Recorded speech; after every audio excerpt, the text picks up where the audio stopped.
Friends, welcome to மாங்கனி சிறகுகள். இந்த ஒரு வாரமாக முருகருடைய படை வீடுகளை தான் நம்ம பார்த்துட்ருக்கோம். அந்த மாதிரி இன்றைக்கி நம்ம திருச்செந்தூர் முருகன் கோவிலுக்கு தான் வந்திருக்கோம். இதுக்கு முன்னாடியே 4 படை வீடுகளில் 3 படை வீடுகளுக்கு நம்ம போனோம். மொத்தம் 6 படை வீடு. அதில் 4 படை வீடுகளுக்கு போகிறதுக்கான வாய்ப்பு நமக்கு கிடச்சிச்சுன்னு சொல்லியிருந்தேன்.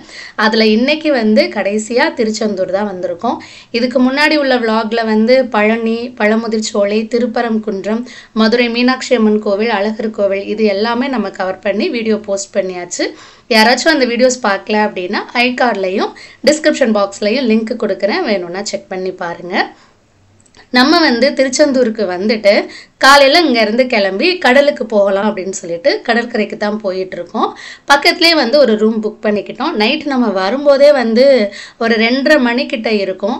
ஸோ கொஞ்சம் ரெஸ்ட் எடுத்துகிட்டு ஒரு 7 மணியை போலலாம் கிளம்பி இங்கே முதல்ல கடலில் குளிச்சுட்டு அதுக்கப்புறமா நாளிக்கிணறுக்கு போயிட்டு அங்கே தீர்த்தம் ஆடணுமா. அதுக்கப்புறமா தான் நம்ம முருகரையே பார்க்க போகணும்னு சொன்னாங்க. ஸோ நமக்கும் ஃபுல் டீட்டெயில்ஸ் தெரியாது. கொஞ்சம் நெட்டில் சர்ச் பண்ணி வச்சுக்கிட்டாங்க. அண்ணா இருக்காங்கல்ல, ஸோ அவங்க ஹஸ்பண்டோட ஃப்ரெண்டு. அதுக்கப்புறம் அங்கே போயிட்டு கொஞ்சமாக கேட்டுக்கிட்டு தான் ஒவ்வொன்றுமே பண்ணணும். ஏன்னா அங்கே போயிட்டு ஒரு பெரிய கன்ஃபியூசன் ஆச்சு.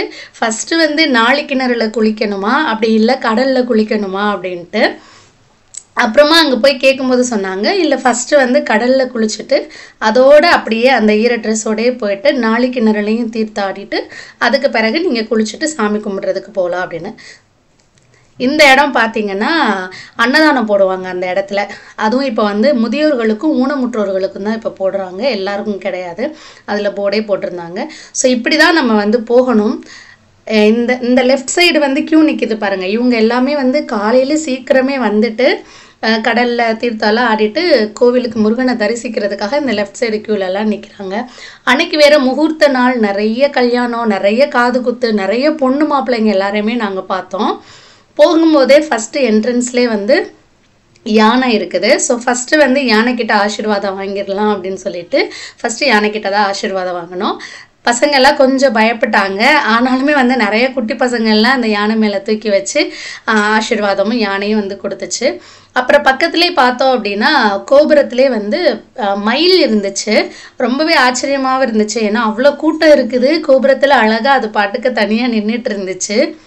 நிறைய பேருக்கு முருகருடைய 6 படை வீடுகளில் மெயினாக திருச்செந்தூர் போயிட்டு வரணும் அப்படிங்கிற ஆசை ரொம்பவே இருக்கும். அது என்ன ஸ்பெஷல்னே தெரியாது. இன்க்ளூடிங் நான் முதற்கொண்டு திருச்செந்தூர் போகணும்னு தான் மனசில் நினச்சிக்கிட்டே இருந்தேன். ஏன்னா இங்கே போயிட்டு வந்தோன்னா நமக்கு நல்லதே நடக்கும். நம்ம போன வருஷம் போயிட்டு வந்தோன்னா இந்த வருஷம் நாங்கள் இப்படி இருந்தோம் அப்படி இருந்தோம் நிறையா பேர் நிறைய சாட்சிகள் சொல்லியும் நம்ம பார்த்துருக்கோம்.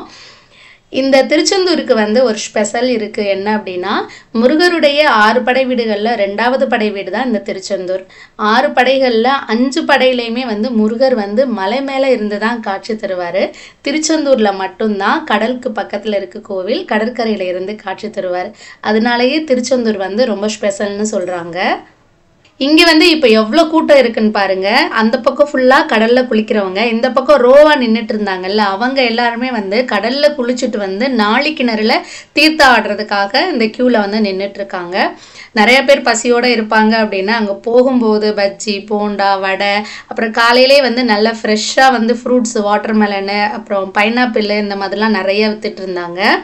ஃபஸ்ட்டு போகும்போதே கடலில் தான் குளிக்கணும் இல்லையா. ஸோ அதனால் நாங்கள் கடற்கரைக்கு வந்துட்டோம். நிறைய பேர் அர்லி மார்னிங்கே வந்திருக்காங்க. ஒரு 5 மணியை போலலாம் வந்துருவாங்கன்னு நினைக்கிறேன். ஸோ 5 o'clock இருந்து தான் நட திறப்புன்னு போட்டிருந்தாங்க. ஸோ சீக்கிரமே வந்துருவாங்கன்னு நினைக்கிறேன். குளிச்சுட்டு இந்த நாளிக்கிணறுக்கு போகிறதுக்கு தான் க்யூ ரொம்பவே இருக்கும். அதனால் இங்கே கடலில் சீக்கிரம் குளிச்சிட்டோன்னா நாளிக்கிணறுக்கு சீக்கிரம் போகலாம் அப்படின்னு சொல்லிட்டு நிறைய பேர் க்யூவில் போய் நிற்கிறாங்க. நம்ம இப்போ தான் கடலுக்கே குளிக்கிறதுக்கு போகிறோம். இதுக்கப்புறம் தான் நாளிக்கிணறுக்கு போகணும். அதுக்குள்ளே கொஞ்சம் க்யூ குறையுங்கிற ஒரு நம்பிக்கையோடு தான் நாங்களும் இப்போ கடற்கரைக்கு போனோம். ஃபஸ்ட்டு கடலுக்கு இப்போ போகும்போது பசங்க ரொம்பவே பயந்தாங்க. ஏன்னா அலை ரொம்ப ஸ்பீடாக வந்துட்டு இருந்துச்சு. ஸோ சம்ருத்தம், வேதாந்தம் தான் ஃபஸ்ட்டு போனாங்க. ஸோ அவங்களே கொஞ்சம் யோசிச்சாங்க. பொண்ணுங்களை சொல்லவே வேணாம், சுத்தமாக போக மாட்டேன்னு அந்த கடல் அலை எங்கே ஃபினிஷ் ஆகுமோ அங்கே வர வெயிட் பண்ணிகிட்டே இருந்தாங்க. கொஞ்ச நேரம் நல்லா இன்ட்ரெஸ்ட்டாக உள்ளே போய் விளாட ஆரம்பித்தாங்க. அதுக்கப்புறம் ஃபுல்லாக அவங்கள பிடிக்கவே முடியல. இங்கேருந்து அங்கே போகிறது, அங்கேருந்து இங்கே போகிறது அப்படின்னு சொல்லிட்டு. ஸோ அண்ணா தான் கொஞ்சம் பசங்களாம் ரொம்ப கேர் பண்ணி பார்த்துக்கிட்டாங்க. நாங்களாவது கொஞ்சம் உள்ளெல்லாம் போய் ஆடிட்டு வந்தோம். ஸோ என் ஹஸ்பண்டோட ஃப்ரெண்ட் அண்ணா இருக்காங்கல்ல, ஸோ அவங்க தான் வந்து பசங்களை எல்லாம் ஃபுல்லாக கேமரா மாதிரி வச்சு வாட்ச் பண்ணிக்கிட்டே இருந்தாங்க, எங்கே போகிறாங்க என்ன பண்ணுறாங்க அப்படின்னு சொல்லிட்டு. இந்த கடல் வர்ற அந்த ரம்யத்துக்கும் அது 7 மணி வேறு இருக்குமா, அதனால வந்து சூரியன் உதிச்ச கொஞ்ச நேரம் அது நல்ல கொஞ்சம் வெயிலும் வர்றதுக்கு ஸ்டார்ட் ஆச்சு. அந்த வெயிலோட அந்த மிதக்கிற கடல் அலையை பார்க்கும்போது அவ்வளோ சூப்பராக இருந்துச்சு. கீழே பார்த்தா கடல் அலை, அப்படியே மேலே பார்த்தா வந்து சூரியன் உதிச்சிட்டு இருக்க மாதிரி ரொம்பவே அழகாக இருந்துச்சு. இந்த சீன் பார்க்கும்போது சூரியனும் கடலும் ஒன்றா இருக்க மாதிரியான ஒரு ஃபீல் இருந்துச்சு. நான் வந்து திருச்செந்தூர் வந்திருக்கேன். எங்கள் ஊரில் ஸ்கூலில் படிக்கும்போது டூர்லாம் கூட்டிகிட்டு வருவாங்கல்ல, அப்போ வந்து திருச்செந்தூர் கூட்டிகிட்டு வந்தாங்க. அப்போ காலையில் இங்கே வந்துட்டோம். இங்கே வரும்போது சன்ரைஸ் பார்த்த மாதிரியான ஒரு ஞாபகம் இருக்குது. இங்கேயா கன்னியாகுமரிலையான்னு தெரில, எங்கேயோ ஒரு இடத்துல வந்து பார்த்தோம். அப்போ ரொம்ப சின்ன பசங்க தான் இல்லையா, கோயிலுக்கு ஃப்ரெண்ட்ஸ் கூட சேர்ந்து கையை பிடிச்சிக்கிட்டு கோயிலுக்குள்ளெல்லாம் போயிட்டு நின்று கூட்டத்தோட கூட்டமாக நின்று சாமியை கும்பிட்டுட்டு வந்த ஒரு ஞாபகம் இருக்குது.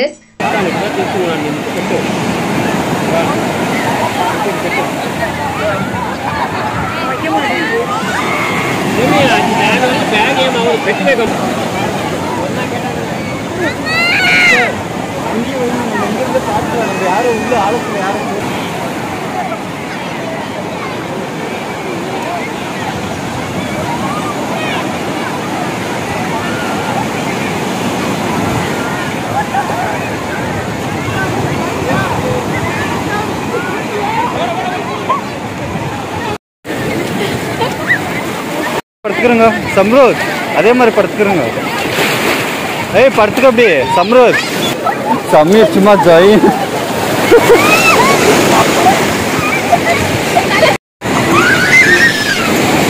ஜாக்கி இங்கே பாரு, ஜாக்கி இங்கே பாரு அப்பா பாரு கூடாதுமா.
சம்ரு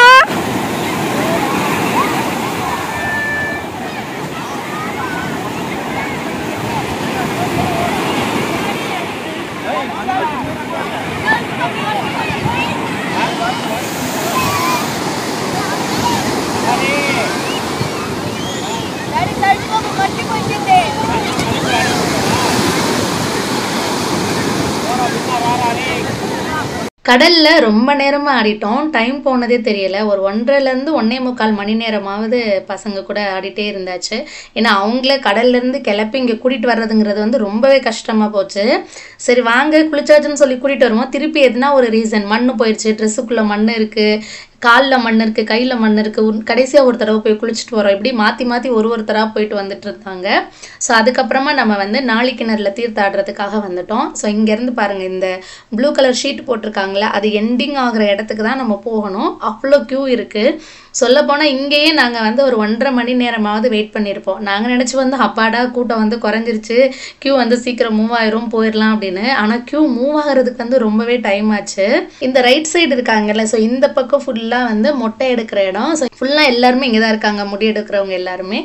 இதுக்கு பக்கத்தில் இடையில வந்து இந்த டாட்டூ போடுறவங்க, அதுக்கப்புறம் குட்டி குட்டி ஷாப்ஸு, புக்ஸு, அப்புறம் சங்கு, இந்த மாதிரி என்னென்ன கோவில் சம்மந்தமாக ஃபோட்டோஸு அது எல்லாமே வச்சுருக்காங்க விற்கிறதுக்கு. இங்கே தான் வந்து நாளிக்கிணரோட என்ட்ரன்ஸ். ஸோ இதுக்குள்ளே தான் போகணும். ஃபஸ்ட்டு வந்து இங்கே வந்து டிக்கெட் கொடுத்துட்டு இருந்தாங்களாம். 5 ரூபாயோ 10 ரூபாயோ வாங்கிட்டு டிக்கெட் வாங்கிட்டு தான் விட்டாங்களாம். ஸோ இப்போ வந்து எல்லாருக்குமே ஃப்ரீ தான் சொல்கிறாங்க.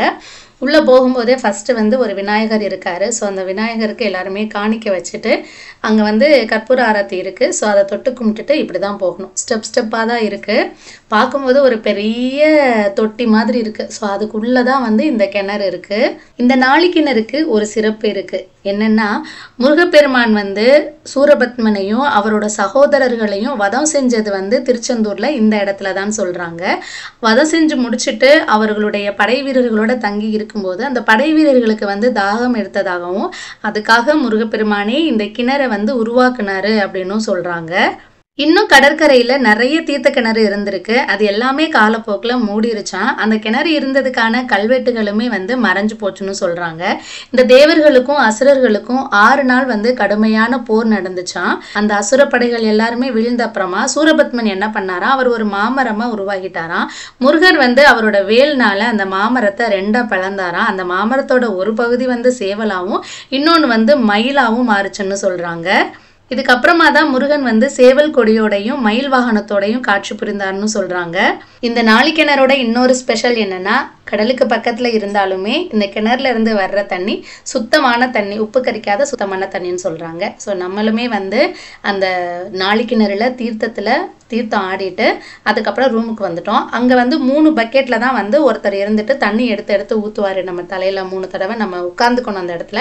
ஸோ 3 தடவை தண்ணி எடுத்து ஊற்றுவாங்க. அவ்வளோதான். டக்குன்னு போயிட்டே இருக்கணும். டிலே பண்ணவே கூடாது. கொஞ்சம் லேட் பண்ணால் கூட அவருக்கு வந்து அவ்வளோ கோவம் வரும். சீக்கிரம் போங்கன்னு. ஆனால் யோசிச்சு பார்க்கும்போது ரொம்பவே கஷ்டம். ஏன்னா அவ்வளோ கியூ இருக்குது. ஒரு ஆள்மா நின்று அந்த 3 பக்கெட் வந்து தண்ணி தலையில் எடுத்து ஊற்றணும் அப்படின்னா எவ்வளோ வேலை இருக்கும். காலையிலேருந்து எவ்வளோ நேரம் உட்காந்துட்டு இருப்பாங்க. ஒருவேளை ஆள் எதுவும் மாறிக்குவாங்களா என்னன்னு தெரில. அதுக்கப்புறமா நம்ம ரூமுக்கு வந்துட்டு ஃப்ரெஷ்ஷாக குளிச்சுட்டு இப்போ வந்து கோவிலுக்கு சாமி கும்பிடுறதுக்கு கிளம்பிட்டோம். கோயிலுக்கு போகிறதுக்கு முன்னாடி அங்கே வந்து மூவர் சமாதுன்னு இருக்கு. ஸோ அங்கே போயிட்டு அவங்கள தரிசனம் பண்ணிட்டு அதுக்கப்புறம் தூண்டுகை விநாயகர்னு ஒரு விநாயகர் இருக்காரு. ஸோ அவரே சாமி கும்பிட்டுட்டு அதுக்கப்புறமா தான் நம்ம வந்து முருகரையே சாமி கும்பிடுறதுக்கு போகணும். நம்மளுமே இப்போ நேராக வந்து கோவிலுக்கு தான் போகணும்னு நினச்சி போனோம். ஸோ அங்கே போய் கேட்கும் போது தான் தெரிஞ்சது, முருகரை தரிசிக்கிறதுக்கு முன்னாடி ஃபஸ்ட்டு வந்து மூவர் சமாதிக்கு போயிட்டு அங்கே போய் அவங்கள சாமி கும்பிட்டுட்டு தான் வரணும் அப்படின்னு. இங்கே வந்து 3 பேருக்கு மட்டும்தான் இருக்குது சமாதி. டோட்டலாக வந்து 5 பேர் வந்து இந்த கோவில் திருப்பணிக்காக பாடுபட்டிருக்காங்க. இந்த கோபுரங்களையுமே இவங்க தான் வந்து எழுப்பியிருக்காங்கன்னு சொல்கிறாங்க. அதில் 3 பேருக்கு மட்டும்தான் திருச்செந்தூரில் இங்கே திருச்செந்தூர் கோவிலுக்கு பக்கத்துலேயே கடற்கரைக்கு பக்கத்துலேயே வந்து ஜீவ சமாதி எழுப்பியிருக்காங்க. மிச்சம் 2 பேர் வந்து கொஞ்சம் தள்ளி இருக்காங்களாம் பக்கத்தில். இங்கேருந்து ஒரு 35 கிலோமீட்டர் போகணும்னு சொன்னாங்க. நாங்கள் போகும்போது சரியான வெயில், செப்பல்லாம் வேற அங்கே விட்டுட்டு வந்துட்டோம். நடக்கவே முடியலை. பசங்களாம் குடுகுடுன்னு ஓடிட்டு இருந்தாங்க. ஸோ இந்த பக்கம் வந்து பார்த்தோன்னா நிறைய கடைகள் இருந்துச்சு. கொஞ்சம் நம்ம கோவிலேருந்து கொஞ்சம் முன்னாடி வரணும். ஸோ இதுதான் வந்து அந்த மூவர் சமாதி இருக்கிற இடம். இதை வந்து சமாதி அப்படின்னு சொல்ல மாட்டாங்க, சமாது அப்படின்னு தான் சொல்கிறாங்க. சமாதி அப்படின்னா இறந்தவங்களுக்கு தான் சொல்லணுமா. இது வந்து அவங்க ஜீவ சமாதி அடைஞ்சனால இது வந்து மூவர் சமாது அப்படின்னு தான் சொல்லணுமா. ஸோ மொத்தம் 5 பேர் சொன்னோம்ல. ஸோ 5 பேரில் வந்து இங்கே இருக்கிறது வந்து 3 பேர் தான். அதாவது மௌன சுவாமி, காசி சுவாமி, ஆறுமுக சுவாமி, இவங்க 3 பேர் தான் இங்கே இருக்கிறாங்க. இன்னும் 2 பேர் வந்து வள்ளிநாயக சுவாமி, தேசிய மூர்த்தி சுவாமி, இவங்கெல்லாம் வந்து கொஞ்சம் தள்ளி இருக்கிறாங்களா. பெரும்பாலும் இந்த 3 பேரையும் எல்லாருமே வந்து தரிசிச்சிருவாங்களாம். ஏன்னா திருச்செந்தூர் இங்கே கோவிலுக்கு பக்கத்துலேயே இருக்கிறதுனால இவங்க 3 பேரையும் இங்கே வந்து சாமி கும்பிட்டுருவாங்களாம். ஸோ இங்கே இருக்காங்க பாருங்கள், இவங்க 3 பேரோட ஜீவ சமாதி தான் இங்கே இருக்குது. மிச்சம் 2 பேரோடது தனித்தனியாக இருக்குது. இந்த ஜீவ சமாதி இடத்துக்கு நம்ம போனோம் அப்படின்னா அமைதியாக உட்காந்து தியானம் பண்ணணுமா. மெயினாக நம்ம வந்து நார்மலாக எப்போதும் போல் சாமியை கும்பிட்டுட்டு வந்துட்டோம். ஸோ அதுக்கு பிறகு தான் வந்து இந்த இடம் எப்படி என்னன்னு பார்க்கும்போது தான் தெரிஞ்சது. நம்ம எந்த ஒரு ஜீவ சமாதி அடைஞ்ச இடத்துக்கு நம்ம போனோம்னாலும் அந்த இடத்துல அமைதியாக இருந்து நம்ம தியானம் பண்ணிட்டு தான் வரணும்னு சொன்னாங்க. ஒரே ஒரு சுவாமிக்கு மட்டும்தான் வந்து சிலை இருக்குது, ஆறுமுக சுவாமி. ஸோ அவங்களுக்கு மட்டும்தான் வந்து சிலை இருக்குது. ஒவ்வொரு இடத்துலையுமே வந்து ஒரு சிவலிங்கம் வச்சுருக்காங்க. ஸோ அதுக்கு கீழே தான் வந்து அவங்க வந்து ஜீவ சமாதி அடைஞ்ச இடமா. இது 3000 வருஷத்துக்கு மேலே ஆகுதுன்னு சொல்கிறாங்க திருச்செந்தூர் கோவில் கட்டி. அப்போ கோவில் கட்டின அந்த கொஞ்ச காலத்திலே வந்து இவங்க கோவில் திருப்பணியெல்லாம் முடிஞ்சதுக்கப்புறமா அவங்களும் வந்து உட்காந்து ஜீவ சமாதி அடைஞ்சிட்டதா சொல்கிறாங்க. அப்போ வந்து கூரை போட்டு வேயப்பட்டு அந்த இடத்துல தான் இருந்தாங்களா. காலப்போக்கில் தான் வந்து அது எல்லாமே இப்படி கோவில் மாதிரி உருவாக்கியிருக்காங்கன்னு அங்கே இருக்கிறவங்க சொன்னாங்க. அங்கே சாமி கும்பிட்டுட்டு அப்படியே தூண்டுகை விநாயகர் கோவிலுக்கு போகலான்னு சொல்லிட்டு நடக்க ஆரம்பித்தோம். சரியான வெயில், கடற்கரை அப்படிங்கிறதுனால மணலுக்கு அதுக்கும் சூடு தாங்கவே முடியல. நம்மளாவது பெரியவங்க நடந்துருவோம், சின்ன பசங்களால் நடக்கவே முடியல. சரி ஆட்டோவில் போகலான்னு சொல்லிட்டு ஆட்டோ கேட்டோம். அது ரொம்ப பக்கத்தில் தானே, அதனால ஒரு ஆட்டோ கூட வரமாட்டேன்னு சொல்லிட்டாங்க. எப்படின்னா குறுக்கு சந்தில் போய் உள்ளே போனோன்னா அந்த கோவில் வந்துடும் அப்படிங்கிற மாதிரி எங்களுக்கு சொன்னாங்க. அப்புறம் பசங்களே மாற்றி மாற்றி தூக்கிக்கிட்டு ஒரு வழியாக வந்து நாங்கள் தூண்டுகை விநாயகர் கோவிலுக்கு போனோம். ஸோ இந்த கோவிலில் உள்ள ஸ்பெஷல் என்ன அப்படின்னா, இங்கே வந்து சாமி கும்பிட்டுட்டு ஒரு தேங்காய் வச்சுருக்காங்க. தேங்காய் எல்லாமே வந்து குடுமி இல்லாமல் வச்சுருக்குறாங்க. நாங்கள் வந்து குடுமியோடு உள்ளதான் வாங்கினோம். அப்புறம் அதை வந்து நம்ம யார் யார் போகிறோமோ அவங்க எல்லாரும் திருஷ்டி எடுத்துகிட்டு அந்த இதுக்குள்ளே உடைச்சிட்டு வரணும். ஸோ அங்கேயே திருஷ்டி எடுக்கிறதுக்குன்னே இருக்காங்க. ஸோ அவங்களே திருஷ்டி எடுத்துகிட்டு உடைக்கிறாங்க. சும்மா அவங்களுக்கு ஒரு 10 ரூபாய் கொடுத்துட்டா போதும். அதுக்கப்புறமா தான் நம்ம வந்து முருகப்பெருமானையே தரிசிக்க போகணும். இங்கே வந்து பழனி மாதிரி எனக்கு அவ்வளோவா சாட்டிஸ்ஃபைடாக இல்லை. ஏன்னு வச்சுக்கோங்களேன், பழனியில் வந்து நம்ம காசு கொடுத்து தான் போனோம். இங்கேயுமே வந்து 100 ரூபாய் கொடுத்து தான் வந்து நம்ம போனோமே சாமி கும்பிட்றதுக்குமே.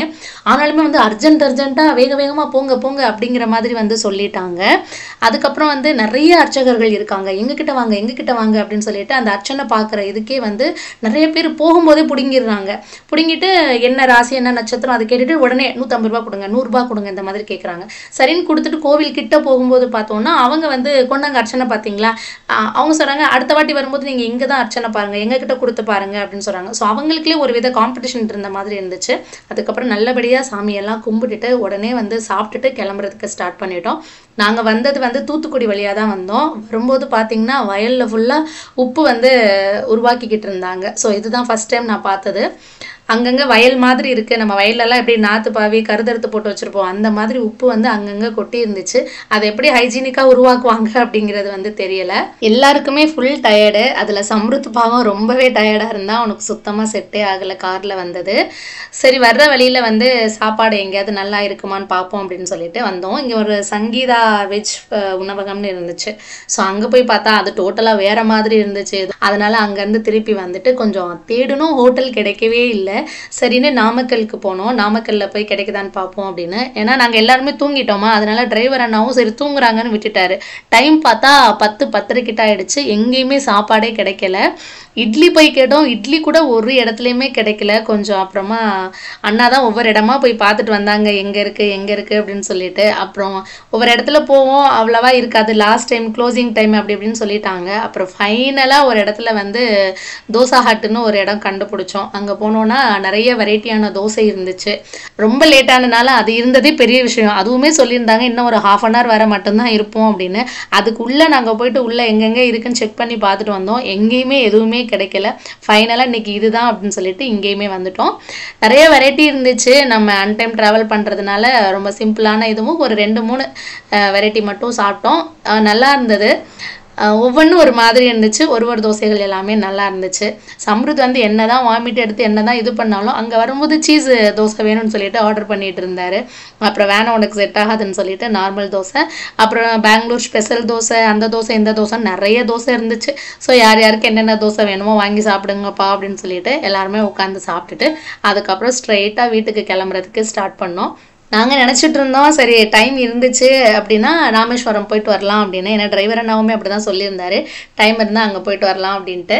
அதுக்கப்புறம் பார்த்தா அங்கேயே வந்து டைம் ஆயிடுச்சு. மறுநாள் வேறு ஸ்கூலுக்கெல்லாம் போகணும்ல பசங்க, அதனால வந்து கிளம்பிட்டோம். இன்னொன்று வந்து ஃபுல் டயர்டு, எல்லாருமே ஃபுல் டயர்ட் ஆயாச்சு. இதுக்கு மேலேயா அப்படிங்கிற மாதிரி ஆயிடுச்சு. அதனால வந்து இதோட கிளம்பலாம் அப்படின்னு திருச்செந்தூரை ஃபைனலாக முடிச்சுட்டு கிளம்பணும் நாங்களுமே. அதுக்கப்புறம் என்ன வந்துட்டு நாங்கள் தான் லாஸ்ட்டு ட்ராப்பு. ஸோ வரும்போதே வந்து அவங்கள வீட்டில் இறக்கி விட்டுட்டு அதுக்கப்புறமா நம்மளுமே நம்ம வீட்டுக்கு வந்துட்டோம். ஸோ அவ்வளோதான் ஃப்ரெண்ட்ஸ், இதோட நம்ம தெய்வீக விலாக் வந்து முடியுது. நம்ம விலாக் உங்களுக்கு பிடிச்சிருந்துச்சு அப்படின்னா மறக்காமல் நம்ம சேனல் லைக் பண்ணி சப்ஸ்கிரைப் பண்ணி வச்சுக்கோங்க. அப்படியே அந்த பெல் ஐக்கானை கிளிக் பண்ணிடுங்க. அப்போ தான் அப்லோட் பண்ணுற வீடியோஸோட நோட்டிஃபிகேஷன்ஸ் எல்லாமே உங்கள் மொபைலுக்கு வரும். நான் இன்னொரு வீடியோவில் உங்கள் எல்லாரையும் சந்திக்கிறேன். அது வரைக்கும் நன்றி.